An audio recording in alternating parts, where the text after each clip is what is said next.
So how do you address, because I think that if I'm sitting in this room, a portion of us are like, yes, I get this.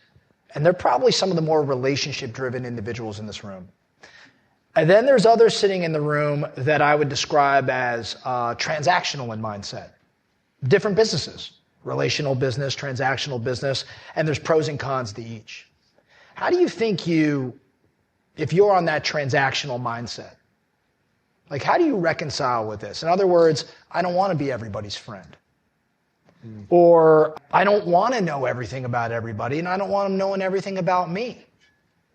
How do you think you reconcile that, or how does this fit into that world? Are we trying to say, maybe you should rethink your approach to business? Are we saying, okay, you don't have to do any of this, but just recognize that your retention will be lower? Like, how do you process that? Like, we spent a bunch of time at our last event, like diving into this really, really phenomenal behavioral assessment.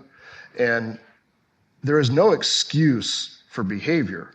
Our behavior is what we are and who we are. It's how do we adapt our behavior to match other people's behavior. We'll talk a little bit more about that later today.